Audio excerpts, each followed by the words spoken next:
여러분, 지금 제가 들려드릴 이야기는 아마 많은 분들이 상상도 못하실 거예요.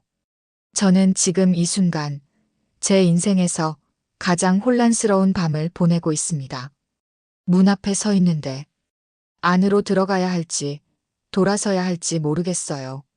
제 심장은 지금까지 살아오며 느껴보지 못한 이상한 떨림으로 가득해요. 손끝이 차갑고 입술이 바짝 말라 있어요. 혹시 여러분 중에 사랑하는 사람을 기다리며 너무 외로워 본 적 있으신가요? 그 외로움이 점점 커져서 마음 한구석이 무너져 내리는 것 같은 기분. 아시겠어요? 그 무게가 가슴을 짓누르고 숨쉬기조차 힘들어지는 그런 순간들. 저는 박수진이라고 합니다. 28살이고요. 결혼한 지 3년 된. 아니, 정확히는 혼자 산 지 8개월 된 군인 아내예요. 그리고 지금 저는 절대 해서는 안 될 일의 경계선에 서 있어요. 제 인생을 송두리째 바꿀 수도 있는 그런 순간에. 방금 전까지만 해도 저는 평범한 형수였어요. 파병간 남편을 기다리는 착한 아내였고요. 그런데 이 문 앞에 서는 순간 저는 다른 사람이 된 것 같아요. 제가 저를 모르겠어요. 여러분이라면, 정말 여러분이라면 어떻게 하시겠어요? 솔직히 말해보세요. 댓글로 여러분의 생각을 들려주세요. 저는 지금 여러분의 목소리가 절실히 필요해요. 모든 건 8개월 전부터 시작되었어요. 남편 민호가 해외 파병을 떠나던 그날, 인천공항 출국장에서 그의 등을 바라보며 눈물을 참았어요. 1년 반이면 금방이야라고 스스로를 위로하며 손을 흔들었죠. 하지만 그 순간 저는 몰랐어요. 외로움이라는 게 이렇게 무서운 감정일 줄은. 민호와는 대학교 동아리에서 만났어요. 저는 문예창작과 그는 컴퓨터공학과였는데 같은 밴드 동아리에서 활동했거든요. 민호는 베이스를, 저는 키보드를 쳤어요. 3년간의 연애 끝에 결혼했고 신혼생활도 행복했어요. 결혼하고 나서도 민호는 정말 좋은 남편이었어요. 매일 아침 일어나면 커피를 끓여주고 퇴근하면 제가 좋아하는 디저트를 사오고 주말이면 함께 영화도 보고 드라이브도 다니고 평범하지만 행복한 일상이었어요. 그런데 군대 문제가 생겼어요. 민호가 전문 연구 요원으로 복무하던 중에 해외 파병 기회가 생긴 거예요. 처음엔 거절하려 했는데 승진에도 도움이 되고 경제적으로도 여유가 생긴다고 해서 결국 가기로 결정했죠. 처음 한 달은 정말 괜찮았어요. 매일 오후 9시면 화상 통화를 하고 일주일에 한 번씩은 긴 편지를 주고받고 오히려 연애할 때처럼 설레기도 했거든요. 멀리 있어서 더 간절하고 소중하게 느껴지는 그런 감정들. 하지만 두 번째 달부터 달라지기 시작했어요. 12시간 시차 때문에 통화 시간 맞추기가 어려워지고 편지도 검열 때문에 자유롭게 쓸 수 없고 점점 소통이 줄어들면서 실제로는 혼자라는 현실이 가슴을 짓누르기 시작했어요. 집에 혼자 있으면 정적이 무서웠어요. TV를 틀어놔도 허전하고 밥을 해도 혼자 먹는 게 쓸쓸하고 밤이면 넓은 침대에서 한쪽만 차지하고 자는 게 너무 외로웠어요.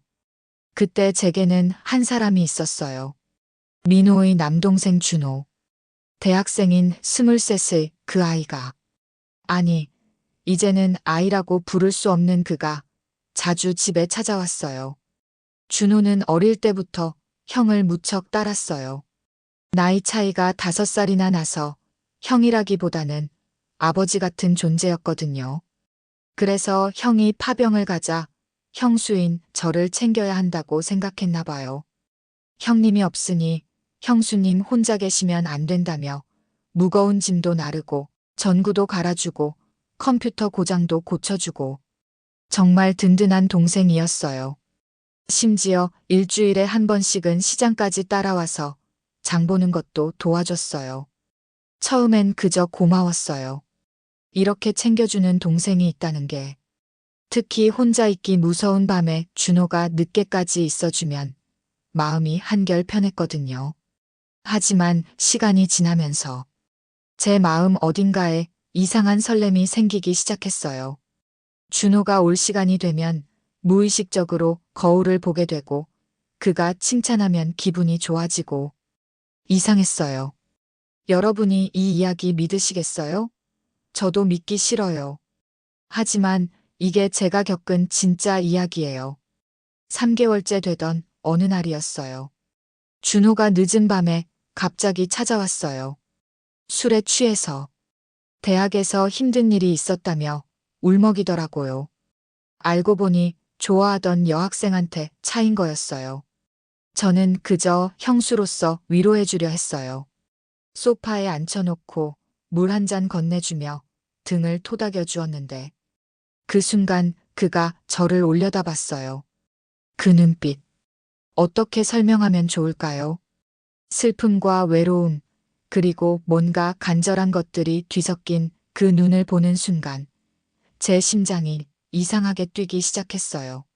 마치 처음 사랑에 빠졌을 때처럼 우리는 그냥 서로를 바라봤어요. 몇 분이었는지, 몇 초였는지도 모르게. 그리고 그때 깨달았어요. 아, 나도 외로웠구나. 나도 누군가가 이렇게 나를 바라봐 주기를 원하고 있었구나. 준호가 조용히 말했어요. 형수님. 형수님은 정말 따뜻하세요.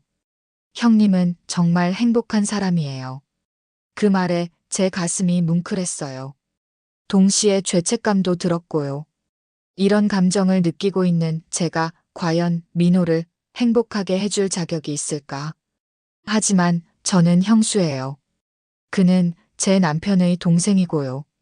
이런 감정을 가져서는 안 되는 사이예요.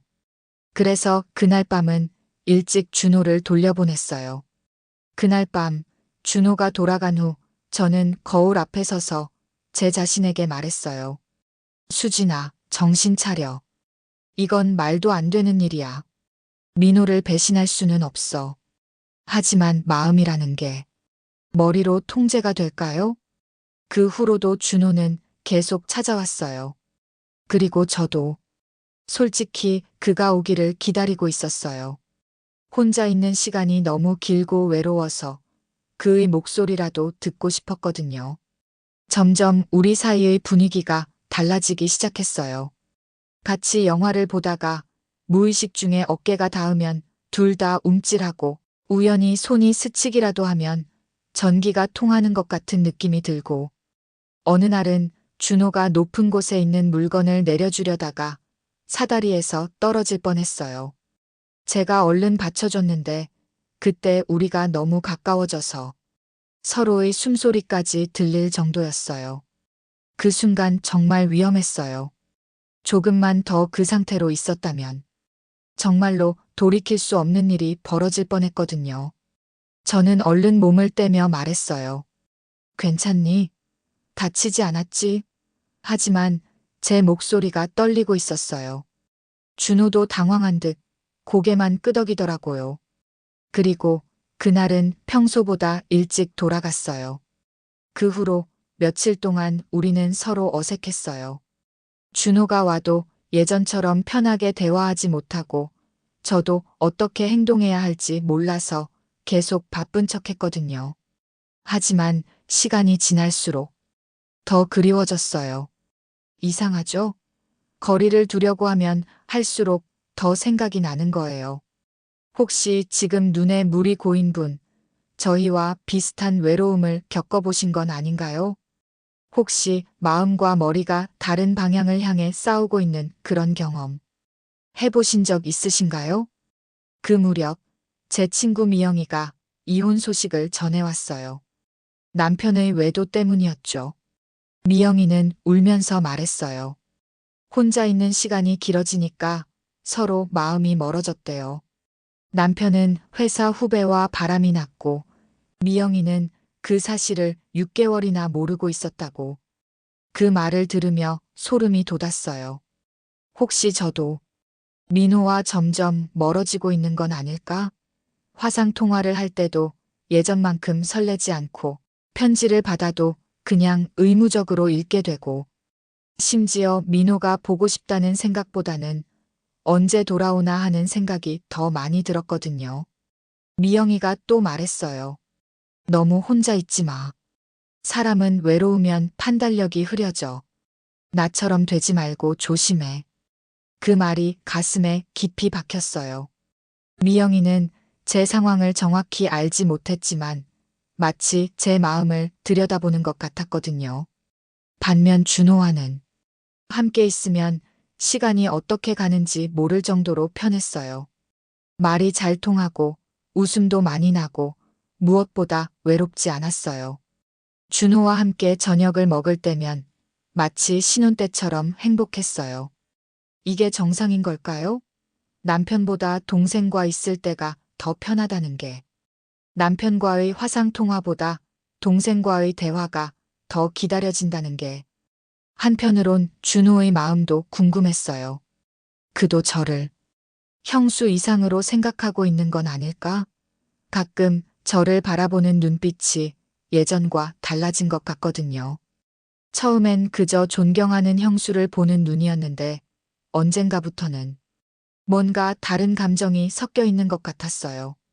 어느 날 준호가 대학 과제를 하러 집에 왔어요. 컴퓨터 작업을 해야 하는데 기숙사가 시끄러워서 집중이 안 된다며 저는 서재를 내어줬어요. 그런데 밤 10시쯤 되니까 준호가 나와서 머리를 감싸더라고요. 너무 오래 앉아 있어서 목이 아프다며. 저는 그냥 마사지를 해줬어요. 형수로서 당연한 일이라고 생각하며. 하지만 준호의 목과 어깨를 만지는 순간 이상한 감정이 들었어요. 그의 탄탄한 어깨와 목선이 왜인지 설레더라고요. 그리고 준호도 제 손길에 긴장하는 게 느껴졌어요. 마사지를 다 해주고 나서 준호가 돌아서며 말했어요. 고마워요, 형수님. 정말 너무 좋아요. 그 말투가 뭔가 평상시와 달랐어요. 더 낮고 더 간절했어요. 그리고 저를 바라보는 눈빛도. 그 순간 저는 알았어요. 준호도 저와 같은 마음을 가지고 있다는 걸. 하지만 확신할 수는 없었어요. 혹시 제가 너무 외로워서 착각하는 건 아닐까? 그런 생각도 들었고요. 그리고 또 다른 사건이 일어났어요. 제 시어머니께서 갑자기 찾아오신 거예요. 며느리가 혼자 있는 게 걱정돼서 며칠 머물러 가겠다고 하시더라고요. 시어머니가 계시는 동안은 당연히 준호가 올 수 없었어요. 일주일 내내 준호와 만나지 못했는데 그때 깨달았어요. 제가 얼마나 준호를 그리워하고 있었는지를. 시어머니께서 돌아가신 다음 날 준호가 오자마자 저는 그에게 말했어요. 왜 이렇게 안 왔어? 걱정했잖아. 그 말이 나온 순간 저도 깜짝 놀랐어요. 마치 연인에게 하는 말 같았거든요. 준호도 당황한 듯 했지만 곧 미소를 지으며 대답했어요. 저도 형수님이 보고 싶었어요. 그 말을 듣는 순간 가슴이 두근거렸어요. 동시에 무서워지기도 했고요. 우리가 점점 위험한 선을 넘어가고 있다는 게 느껴졌거든요. 여러분이라면 이 상황에서 어떻게 하시겠어요? 정말 궁금해요. 혹시 지금 이 이야기를 들으시면서 가슴이 답답해지는 분 있으신가요? 저와 비슷한 외로움을 겪어보신 적이 있나요? 아니면 저처럼 마음과 머리가 다른 방향을 향해 갈등했던 경험이 있으신가요? 잠깐 눈을 감고 깊게 숨을 쉬어보세요. 그리고 상상해보세요. 사랑하는 사람이 멀리 떠나 있고 혼자서 매일매일을 견뎌내야 하는 그 무게를. 그리고 그 과정에서 만나게 된 따뜻한 사람에 대한 복잡한 감정들을. 저는 지금도 그때를 떠올리면 가슴이 아파요. 옳고 그름 사이에서 흔들리던 그 마음이 지금도 여전히 저를 괴롭히거든요. 그런데 한 가지 여러분께 말씀드리고 싶은 게 있어요. 저는 나쁜 사람이 아니에요. 그저 너무 외로웠던 평범한 여자였어요. 아마 여러분 중에도 저와 비슷한 상황에 처한 분들이 계실 거예요. 이제부터 들려드릴 이야기는 더 깊고 복잡한 감정의 세계입니다. 마음의 준비가 되셨나요? 그리고 혹시 이 이야기가 공감이 되신다면 구독과 좋아요 부탁드려요. 여러분의 응원이 제게 큰 힘이 됩니다. 그리고 알림 설정도 꼭 해주세요. 이런 진솔한 이야기들을 계속 들려드리고 싶거든요. 4개월째 되던 어느 비 오는 저녁이었어요. 준호가 평소보다 늦게 찾아왔는데 온몸이 비에 젖어 있더라고요. 우산도 없이 뛰어온 것 같았어요. 감기 걸린다며 수건을 건네주는데 우리 손이 스쳤어요. 그리고 그 순간 뭔가 전기가 통하는 것 같은 느낌이 들었어요. 이전과는 다른 더 강렬한 느낌이었어요. 준호도 느꼈나 봐요. 갑자기 제 손을 잡더니 조용히 말했어요. 형수님, 형수님이 좋아요. 정말 많이 좋아요. 그 말을 들은 순간 제 머리가 하얘졌어요. 예상했던 말이면서도 막상 들으니 어떻게 반응해야 할지 모르겠더라고요. 가슴은 뛰고 있으면서도 머리로는 안 된다는 생각뿐이었어요. 저는 고개를 저으며 말했어요. 안 돼, 준호야. 우리는 이러면 안 돼. 나는 내 형수고 너는 내 남편의 동생이잖아. 하지만 준호는 계속 말했어요. 형수님도 저와 같은 마음이시잖아요.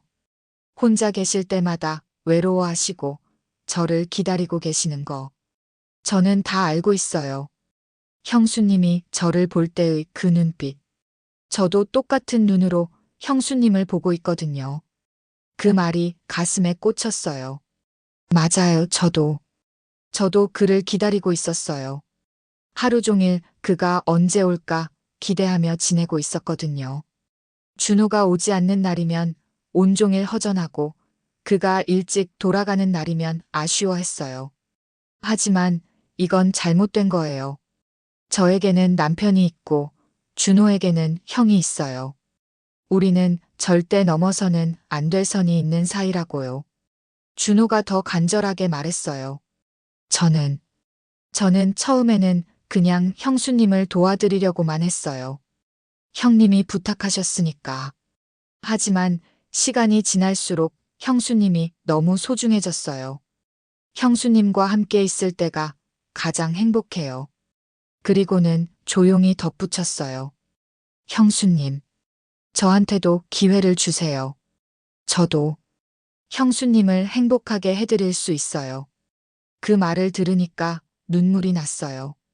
고마우면서도 미안하고 행복하면서도 죄스럽고 복잡한 감정들이 한꺼번에 몰려왔어요.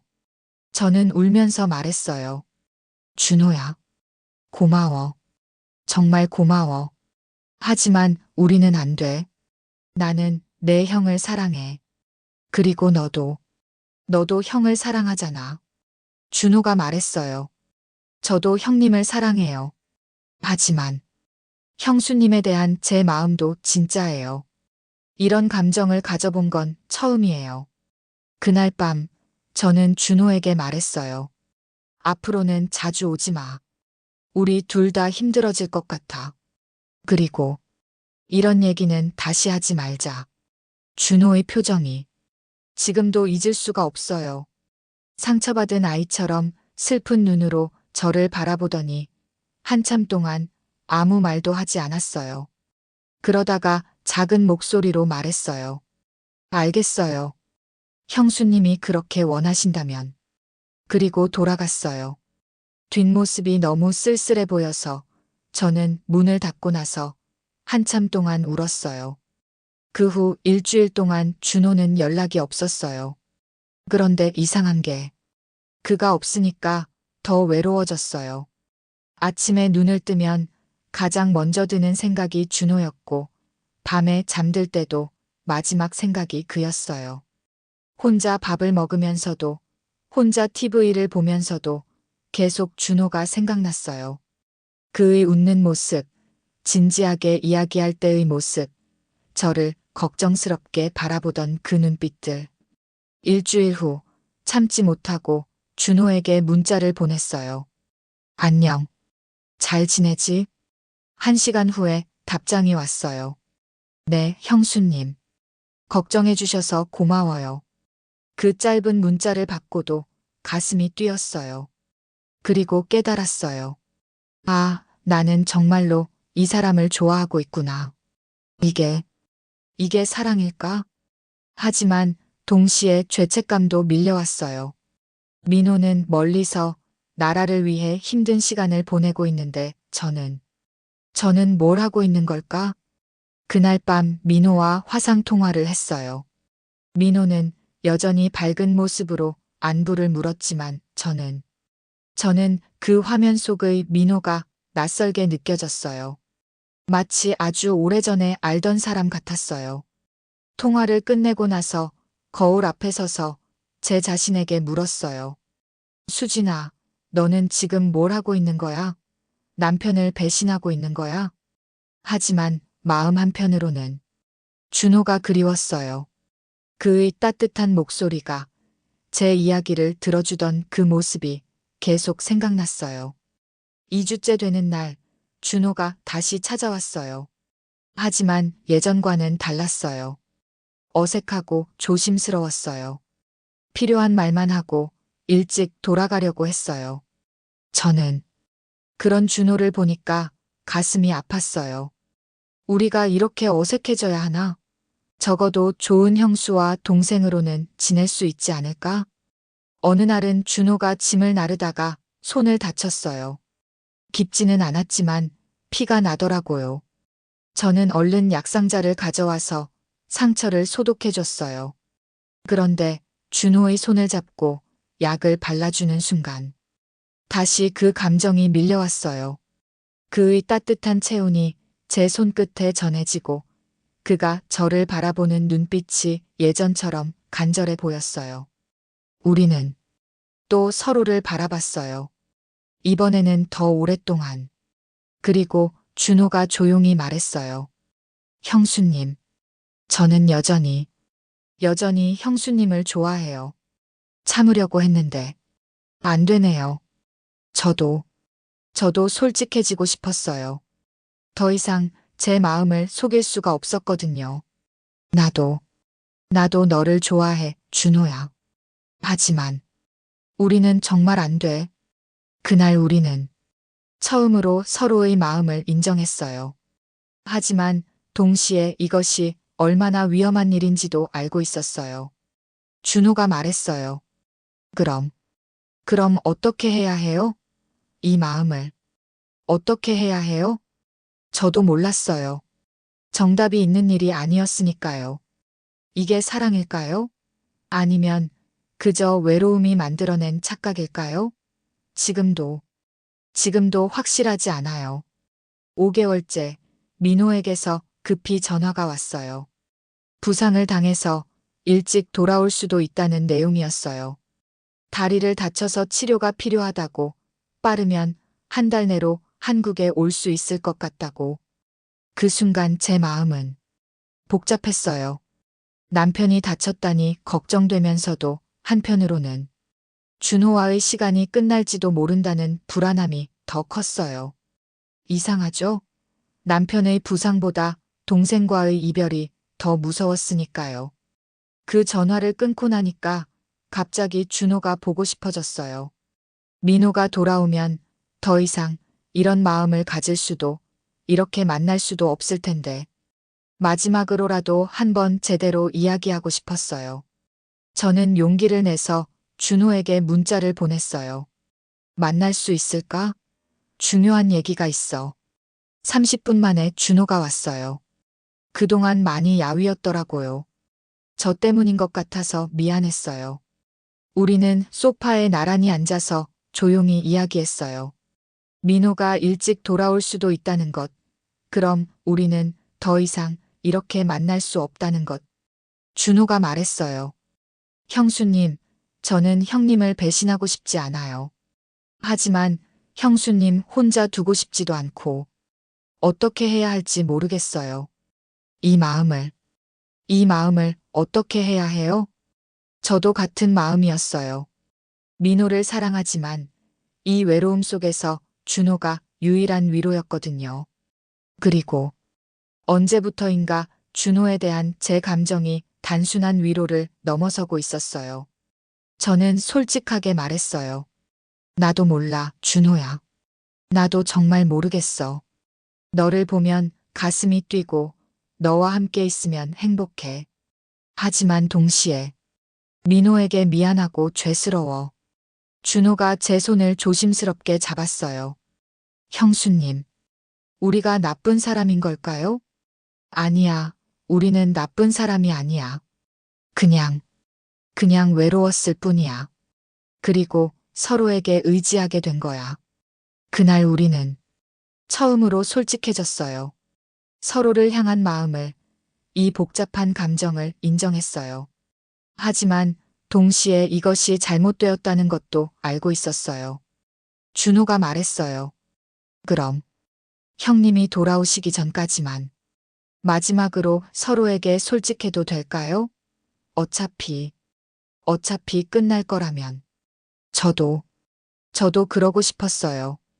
이 감정을 끝까지 숨기고 싶지 않았거든요. 우리는 약속했어요. 민호가 돌아오면 모든 걸 끝내자고. 그리고 그때까지만 서로의 마음을 인정하자고. 단, 선을 넘지는 않자고. 그 후 2주 동안 저희는 이상한 시간을 보냈어요. 서로의 마음을 알고 있으면서도 형수와 동서라는 관계를 유지하려고 노력했어요. 준호는 더 자주 찾아왔어요. 그리고 저도 그가 오는 시간을 손꼽아 기다렸어요. 우리는 함께 영화를 보고, 함께 요리를 하고, 함께 산책을 했어요. 마치 연인처럼. 하지만 절대 선은 넘지 않았어요. 손을 잡거나 포옹을 하지도 않았어요. 그저 서로를 바라보고 대화하고 함께 시간을 보낼 뿐이었어요. 어느 날 저녁, 준호와 함께 베란다에서 석양을 바라보고 있었어요. 준호가 조용히 말했어요. 형수님, 만약 우리가 다른 상황에서 만났다면 어땠을까요? 저도 그런 생각을 해본 적이 있었어요. 만약 제가 결혼하지 않았다면, 만약 준호가 민호의 동생이 아니었다면, 우리는 자연스럽게 사랑할 수 있었을까? 아마도 우리는 행복했을 거야. 하지만 지금은 불가능한 이야기잖아. 준호가 고개를 끄덕였어요. 맞아요. 하지만 이 시간만큼은 행복해요. 형수님과 함께 있는 이 시간들이 제 인생에서 가장 소중한 시간이에요. 저도 그랬어요. 준호와 함께하는 시간들이 너무 소중했어요. 하지만 동시에 이 모든 게 끝나야 한다는 걸 알고 있었죠. 하지만 우리는 아직 한 가지를 모르고 있었어요. 운명이라는 게 항상 우리 계획대로 흘러가지 않는다는 것을. 6개월째 어느 날 민호에게서 다시 전화가 왔어요. 부상이 생각보다 심해서 한국으로 후송된다는 거였어요. 2일 후면 인천공항에 도착한다고, 그리고 한동안은 병원에서 치료를 받아야 한다고.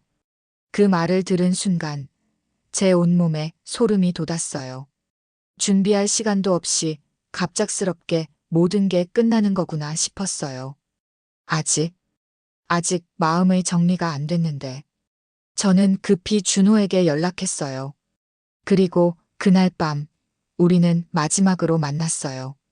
집 근처 작은 카페에 앉아서 우리는 한참 동안 아무 말도 하지 못했어요.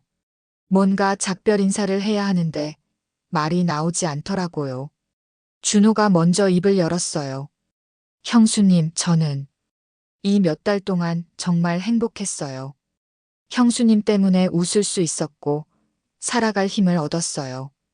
형수님이 아니었다면 저는 이렇게 성장할 수 없었을 거예요. 저도 마찬가지였어요. 준호가 없었다면 이 외로운 시간들을 어떻게 견뎠을지 모르겠다고 말했어요. 그리고 준호 때문에 제 자신에 대해 더 많이 알게 되었다고. 준호가 물었어요. 형수님, 후회하세요? 저와 이런 감정을 나눈 걸. 저는 고개를 저었어요. 아니야. 후회하지 않아. 이 감정들이 틀렸을 수도 있지만 진짜였어. 그리고 너 때문에 내가 얼마나 외로웠는지 알게 됐어. 우리는 그날 밤 처음으로 서로를 꼭 안았어요. 형수와 동생이 아닌 서로를 아끼는 두 사람으로서.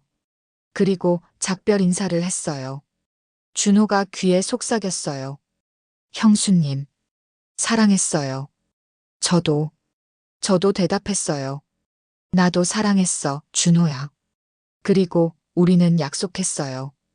앞으로는 정말로 형수와 동생 사이로만 지내자고. 이 감정은, 이 아름답고도 아픈 감정은 우리만의 비밀로 간직하자고. 하지만 운명은 정말 잔혹했어요. 이틀 후 민호가 인천공항에 도착했어요. 저는 부랴부랴 공항으로 달려갔는데 그곳에서 준호를 만났어요. 준호도 형을 마중 나온 거였어요. 8개월 만에 본 민호는 많이 야위어 있었어요. 그리고 다리에 깁스를 하고 휠체어에 앉아 있더라고요. 제가 달려가서 안았을 때 민호가 울면서 말했어요. 수진아, 보고 싶었어. 정말 많이. 그 순간 죄책감이 밀려왔어요. 이렇게 저를 그리워한 남편을 두고 저는 뭘 하고 있었던 걸까? 병원으로 이동하는 차 안에서 민호가 말했어요. 수진아, 준호가 많이 도와줬다면서? 고마워해야겠어. 그리고 앞으로도 준호가 많이 도와줬으면 좋겠어. 혼자서는 감당하기 어려울 것 같아. 그 말을 들은 순간 제 머리가 하얘졌어요. 앞으로도 계속 준호와 함께 시간을 보내야 한다는 거였어요. 우리가 끝내기로 한 그 감정들을 어떻게 숨기며 지내야 하는 거죠? 뒷좌석에 앉은 준호와 눈이 마주쳤어요. 그의 눈에도 같은 당황스러움이 보였어요. 병원에서 의사 선생님이 말씀하시길 민호는 최소 6개월은 재활치료를 받아야 한다고 했어요. 그리고 그 기간 동안은 누군가의 도움이 절대적으로 필요하다고. 민호가 제 손을 잡으며 말했어요. 수진아, 미안해. 이렇게 돌아와서 너에게 부담을 주게 되어서. 그리고 준호야, 너도 고마워. 앞으로 좀 더 부탁할게. 그날 밤 집에 돌아와서 저는 화장실에서 한참 울었어요. 복잡한 감정들이 한꺼번에 몰려왔거든요. 민호에 대한 미안함, 준호에 대한 그리움, 앞으로에 대한 불안함. 그리고 며칠 후 더 큰 일이 생겼어요. 민호의 어머니, 제 시어머니께서 갑자기 찾아오신 거예요. 아들이 다쳤다며 당분간 같이 살겠다고 하시더라고요. 시어머니가 오시면서 집안 분위기가 완전히 바뀌었어요. 당연히 준호도 예전처럼 자유롭게 올 수 없었고, 와도 시어머니 눈치를 봐야 했어요. 어느 날 시어머니가 저에게 말씀하셨어요. 수진아, 준호가 참 잘 도와주네. 민호 없는 동안 많이 힘들었을 텐데. 정말 고마운 동생이야. 그 말씀을 들으니 더 죄스러웠어요.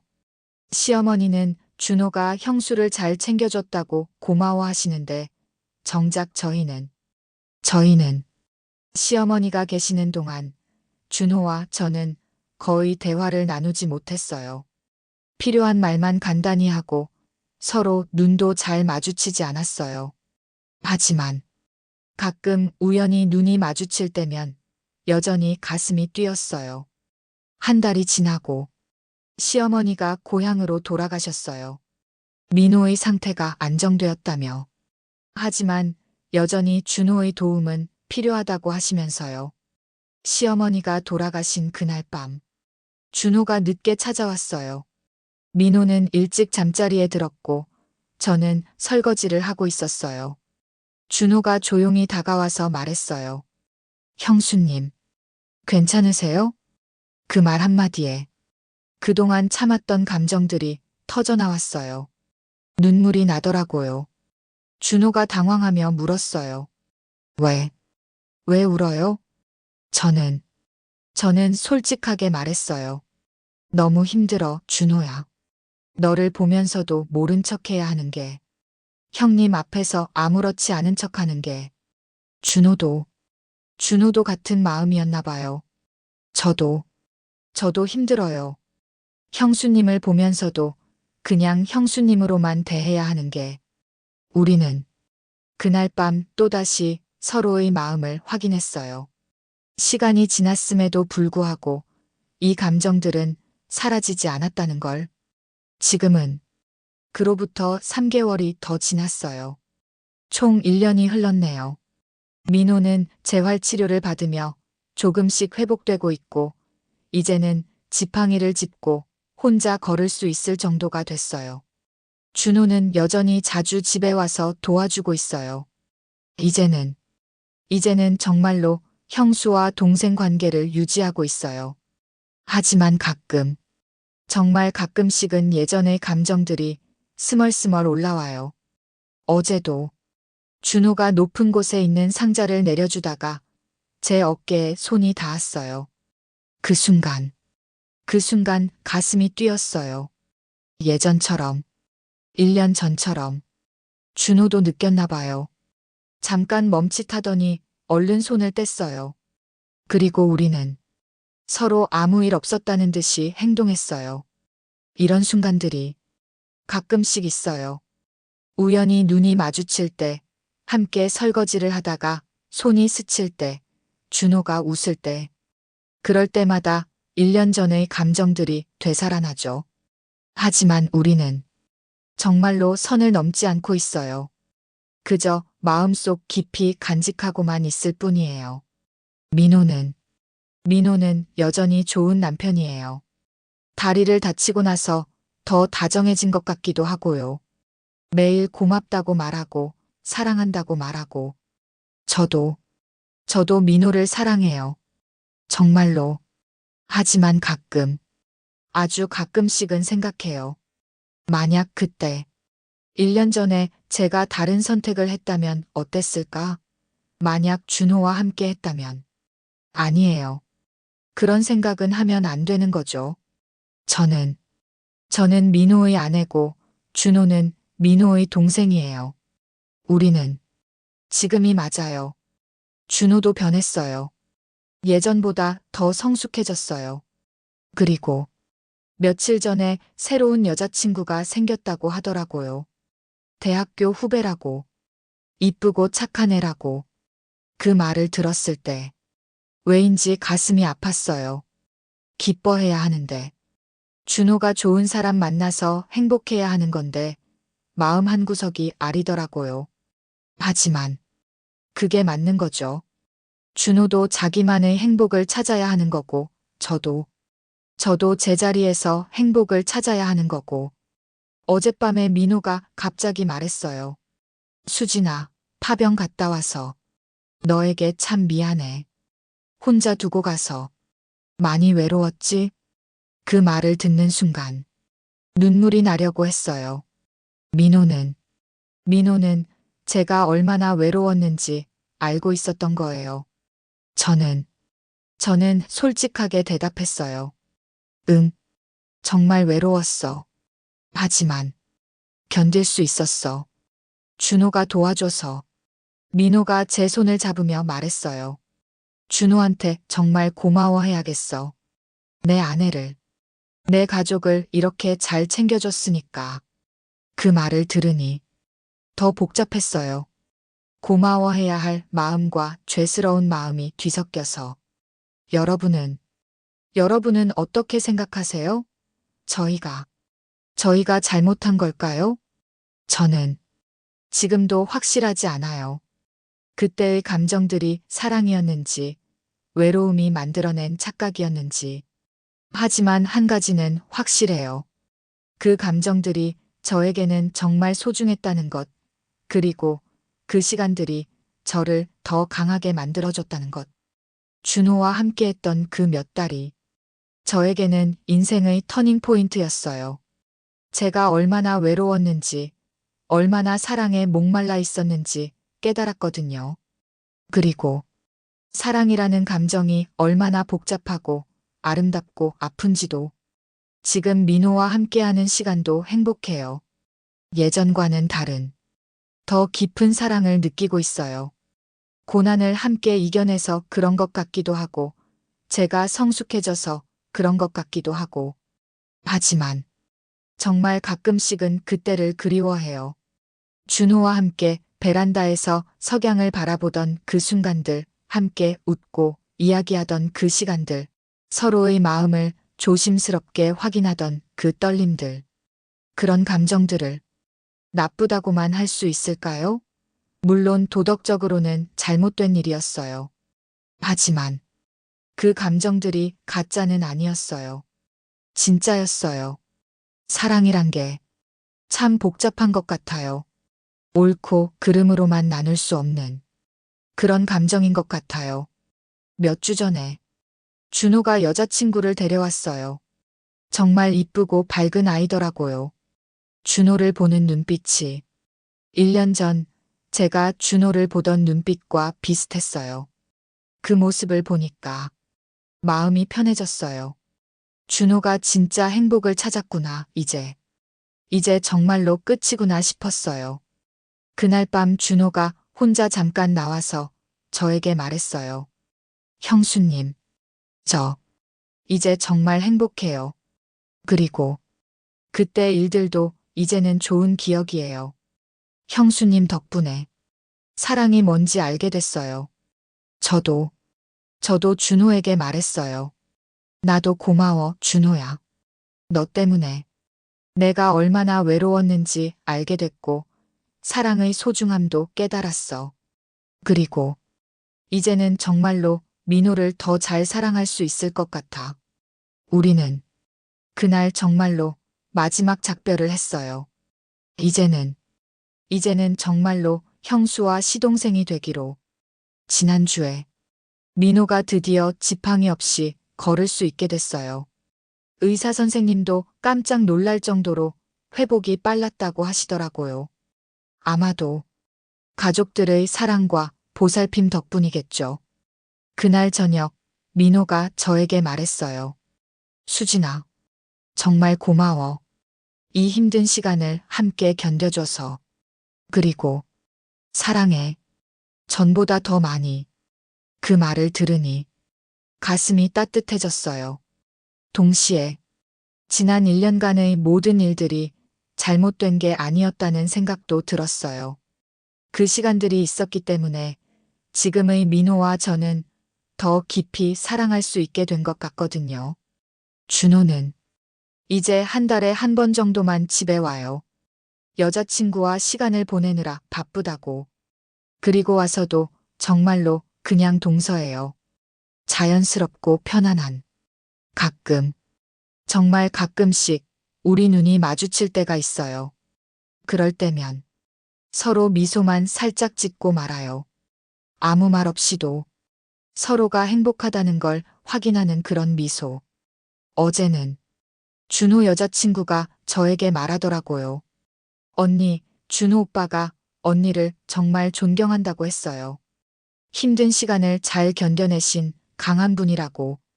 그 말을 들으니 뿌듯했어요. 제가 정말 강해졌구나 싶었거든요. 이제는 혼자 있어도 외롭지 않아요. 민호가 출장을 가도, 준호가 오지 않아도, 저 혼자서도 충분히 행복할 수 있어요. 1년 전과는 완전히 다른 사람이 된 것 같아요. 지금 생각해보면 그때의 외로움과 준호에 대한 감정들이 저를 성장시켜 준 것 같아요. 그 복잡하고 아픈 감정들을 통해서 진짜 사랑이 뭔지, 가족이 얼마나 소중한지 깨달았거든요. 여러분도 혹시 저와 비슷한 경험이 있으시다면 자책하지 마세요. 우리는 완벽하지 않은 존재예요. 때로는 흔들리기도 하고 잘못된 선택을 할 수도 있어요. 하지만 그런 경험들이 우리를 더 성숙하게 만들어주기도 해요. 사랑이란 정말 복잡한 감정인 것 같아요. 한 사람만 사랑해야 한다는 규칙이 있지만 마음이란 건 그렇게 단순하지 않잖아요. 때로는 여러 사람을 동시에 아낄 수도 있고, 때로는 예상치 못한 사람에게 끌릴 수도 있고, 중요한 건 그런 감정들을 어떻게 다루느냐인 것 같아요. 저와 준호는 선을 넘지 않았어요. 마음으로는 사랑했지만 실제로는 서로를 존중했어요. 그리고 그 경험을 통해서 더 나은 사람이 될 수 있었어요. 몇 달 전에 민호가 저에게 물어본 적이 있어요. 혹시 파병 기간 동안 다른 사람 좋아한 적 없어? 그 순간 심장이 철렁 내려앉았어요. 하지만 저는 솔직하게 대답했어요. 왜?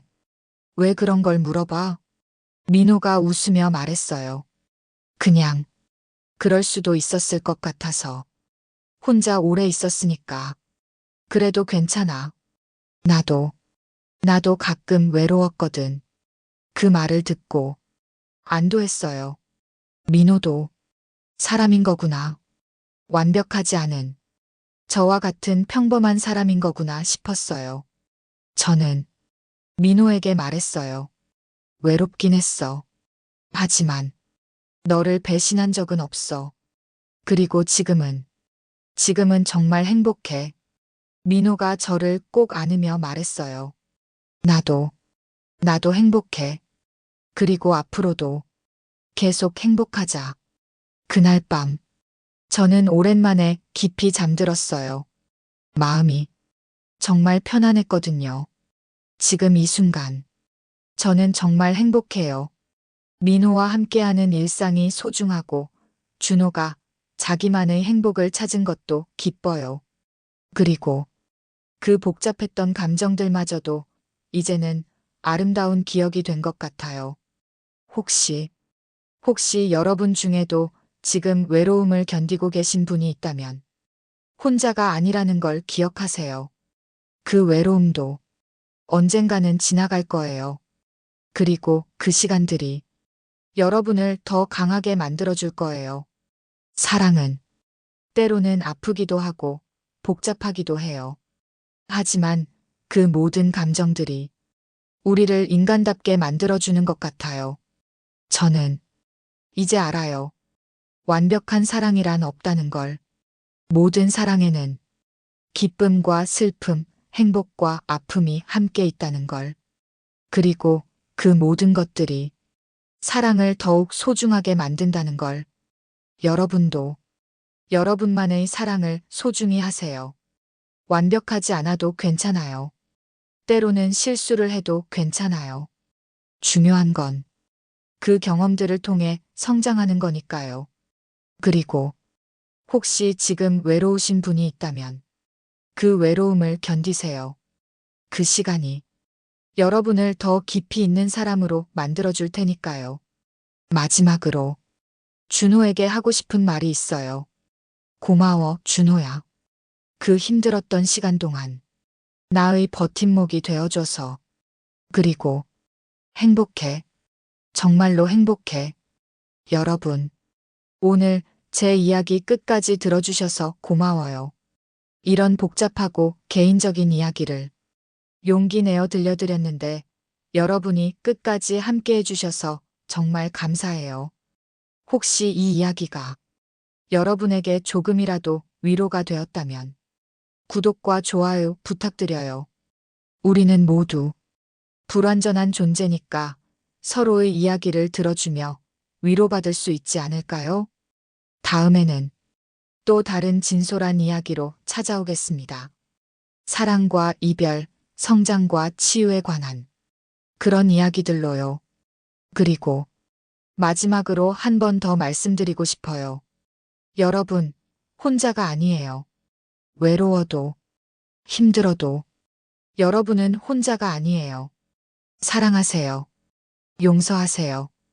그리고 성장하세요.